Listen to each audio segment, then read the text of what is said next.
ഏത് നിമിഷവും കടലാക്രമണം ഉണ്ടാകുമെന്നുള്ള ഭീതിയിലാണ് ആലപ്പുഴ തൃക്കുന്നപ്പുഴയിലെ തീരദേശവാസികൾ. ഉറങ്ങാൻ പോലും ഭയമാണ് ഇവർക്ക്.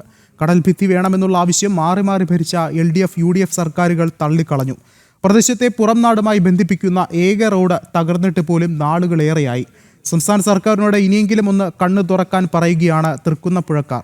തൃക്കുന്നപ്പുഴ ഗവൺമെന്റ് LP സ്കൂളിലെ ദുരിതാശ്വാസ ക്യാമ്പിലുള്ളവരും ഏറെ വൈകാരികമായാണ് ജനം TVയോട് പ്രതികരിച്ചത്.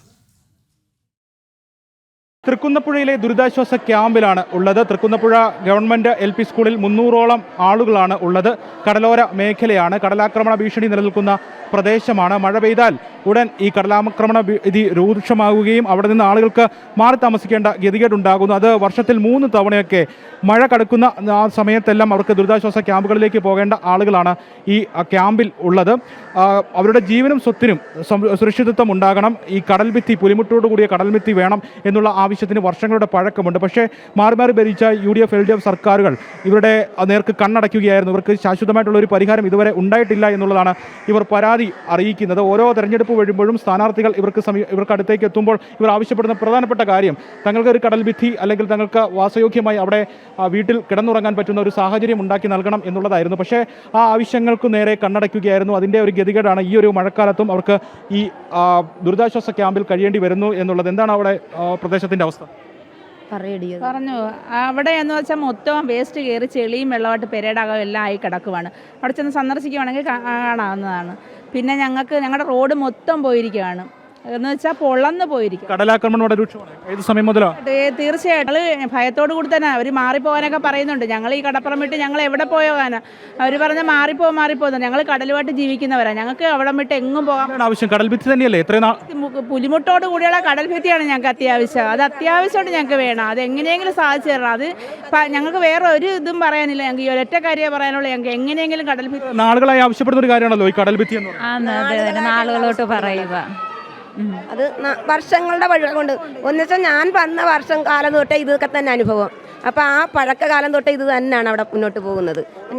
വരുമ്പോഴും നിങ്ങൾ ആദ്യം ആവശ്യപ്പെടുന്ന ഈ കടൽ ഞങ്ങൾ ഇത് തന്നെയാണ് പറയുന്നത്. ഞങ്ങൾ ആരോട് പറഞ്ഞാലും അവർ സാധിച്ചു തരാമെന്നും പറഞ്ഞ് പോകും. പിന്നെ അവർ ഇല്ല, അവർ ഇതിന് ഇങ്ങനെ ഞങ്ങൾ ഇതിപ്പോൾ ക്യാമ്പിൽ ആദ്യമായിട്ട് വരുമ്പോൾ ഞങ്ങൾക്ക് വിഷമമുണ്ട് ഇങ്ങനെ വന്ന് കിടക്കാൻ. ഞങ്ങൾക്ക് ഇങ്ങനെ കഞ്ഞിയും ചോറും ഒന്നും വെച്ച് ഞങ്ങൾ ഇവിടെ കിടത്തുന്നത്. ഇതിനൊരു തീരുമാനം എടുത്ത് എന്തുകൊണ്ട് സുഖമില്ലാത്തവരൊക്കെ വീട്ടിൽ കിടക്കുക, അതും കളയാൻ ഞങ്ങൾ ഇങ്ങനെ വന്നിരിക്കുന്നത് അറിയാവോ? ഞങ്ങളിത് പറയുമ്പോഴത്തേക്കും ഞങ്ങളോട് പറയുന്നത് അതിന് ഫണ്ട് അനുവദിക്കും, എവിടെ നിന്ന് അനുവദിക്കൂ എന്ന് ഞങ്ങൾക്ക് അറിയത്തില്ല. ഫണ്ട് വരട്ടെ, പുലിമുട്ടോട് കൂടി കല്ല് നിർമ്മാണിക്കണമെങ്കിൽ ഫണ്ട് വേണമെന്നാണ് പറഞ്ഞത്. ഫണ്ട് എവിടെ നിന്നാണ് ഉണ്ടാക്കേണ്ടതെന്ന് നമുക്കറിയത്തില്ലല്ലോ. അതേതാണ് കടലാക്രമണം ഏത് സമയത്ത് മുതലാണ് ഉണ്ടായത്? എങ്ങനെയാണ് ഇപ്പോൾ വീടിൻ്റെ അവസ്ഥ? എന്താണ് വീടിൻ്റെ അവസ്ഥകളെന്ന് പറഞ്ഞാൽ ഇതുപോലെ വെള്ളം കയറി കുത്തി ഒഴുകി ഓരോ വീടുകളിൽ അടിച്ചു കയറുക, ചെളിയും നാശനഷ്ടമൊക്കെ ഉണ്ടായിട്ടുണ്ട്. പറഞ്ഞാൽ പല പ്രാവശ്യം കൊണ്ട് ഞാൻ ക്ലാസ്സും അത് ഇതൊക്കെ പൊട്ടിപ്പോവും. പിന്നെ ഞങ്ങൾ ഈ കടലിൽ പോയി കഷ്ടപ്പെടുന്ന കാശ് കൊണ്ട് അത് വീണ്ടും വിടുമ്പോഴത്തേക്ക് പിറ്റേ വർഷം അത് തന്നെ അവസ്ഥ. പിന്നെ അതൊക്കെ തന്നെ അവസ്ഥ. ആ അവസ്ഥ കൊണ്ട് ഞങ്ങൾ അങ്ങനെ ജീവിച്ചു പോകുന്നു. അത് വളരെ ദയനീയമായ സാഹചര്യങ്ങളിൽ കൂടിയാണ് കടന്നു പോകുന്നത് എന്നാണ് പറയുന്നത്. അവിടെ വീടുകൾക്ക് നാശം സംഭവിക്കുന്നു, വീട്ട് ഉപകരണങ്ങൾക്കടക്കം നാശം സംഭവിക്കുന്ന സ്ഥിതിവിശേഷത്തിലേക്ക് ഈ കടലാക്രമണം കൊണ്ടുവന്നെത്തിക്കുന്നു എന്നുള്ളതാണ്. എന്താണ് പറയാനുള്ളത്? എല്ലാ വർഷവും ഓരോ ജൂൺ ജൂലൈ മാസത്തെ കടൽ കയറുമ്പോൾ ഇതുപോലെ ഓരോ വാഗ്ദാനം കേട്ട് അവർ വരും. ഞങ്ങൾ എല്ലാ വർഷവും അനുഭവിക്കുക. ഈ 10 കൊല്ലം കൊണ്ട് ഞങ്ങൾ ആവശ്യപ്പെടുന്ന കാര്യം ഒരു മുട്ടിടുന്ന റോഡിന് ആരും ഒന്നും ചെയ്തിട്ടില്ല. ഒരു പാർട്ടിക്കാരും ചെയ്തിട്ടില്ല. കടൽഭിത്തിയും പുലിമുട്ടും ഉണ്ടായാൽ പ്രശ്നത്തിനൊരു പരിഹാരം ഉണ്ടാവും. ഞങ്ങളൊക്കെ അവിടുന്ന് വിറ്റുപറക്കി പോകാൻ ഒരു നിവൃത്തിയില്ല. എങ്ങും കിഴക്കോട്ട് പോകത്തില്ല. 2 കൊല്ലത്തിന് മുമ്പേ ഇതുപോലൊരു കടലുകയറ്റം ഉണ്ടായി. ഒരു രോഗിയെ ഒരു ഹോസ്പിറ്റലിൽ കൊണ്ടുപോകുമ്പോഴും റോഡും പോയി അധികൃതരാരും വരികയോ അത് നോക്കിയോ ഒന്നും ചെയ്തില്ല. ആ രോഗി പെരയ്ക്കകത്ത് മരിച്ചു വെച്ച് മയ്യത്താണ് കൊണ്ടുപോയി. ആ മയ്യത്ത് കൊണ്ടുവരാൻ പോലും ഒരു ഓട്ടോക്കാരെയോ ഒരു വണ്ടിക്കാരെയോ വിളിച്ചിട്ട് എത്തിക്കിട്ടിയിട്ടില്ല. ഒരു പ്രശ്നം, അതിന് പരിഹാരം ഉണ്ടാകുന്നില്ല. ഇതിന് പരിഹാരം ഇതേവരെ ഉണ്ടാകണം. ഇത്രയും കടലുകയറ്റം വരും ഞങ്ങൾ ഇതുപോലെ ക്യാമ്പുകളിൽ വന്നിട്ടില്ലായിരുന്നു. ഇപ്പോൾ വന്നെന്ന് വെച്ചാൽ ഇനിയൊരു രോഗി, വീട്ടിൽ ഒത്തിരി രോഗികളുണ്ട്.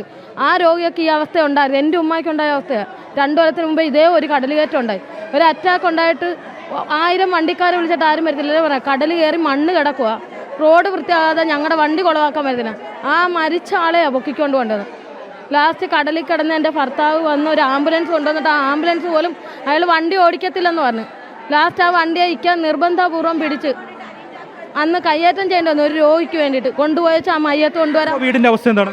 ഇപ്പോഴും 4 വശവും ഇതുപോലെ കടൽ കയറി നമ്മുടെ പിന്നെ സ്റ്റെയറും തൂണും അതെന്തെങ്കിലും ആയിക്കോട്ടെ, എത്രയോ എണ്ണത്തിൻ്റെ വീടുകൾ നഷ്ടപ്പെടും. ഈ ഒരു അവസ്ഥ ഇനി ആർക്കും ഉണ്ടാവരുത്. അത് തന്നെ ായിട്ടുള്ള ഒരു പരിഹാരമാണ് ഇവർ ആവശ്യപ്പെടുന്നത്. ഇനി ഇങ്ങനെ ദുരിതം അനുഭവിക്കാൻ വയ്യ. അതുകൊണ്ട് ഒരു കടൽഭിത്തി അല്ലെങ്കിൽ ഈ കടലാക്രമണ ഭീഷണിയിൽ നിന്ന് ഒരു മോചനം, സുരക്ഷിതമായി വീട്ടിൽ കിടന്നുറങ്ങാൻ പറ്റണം എന്നൊരു ആവശ്യമാണ് ഇവർ സർക്കാരിൻ്റെ മുന്നിലേക്ക് വെക്കുന്നത്. ക്യാമറമാൻ ഹരികൃഷ്ണൻ ഹരിപ്പാടിനൊപ്പം മിഥുൻ മുരളി.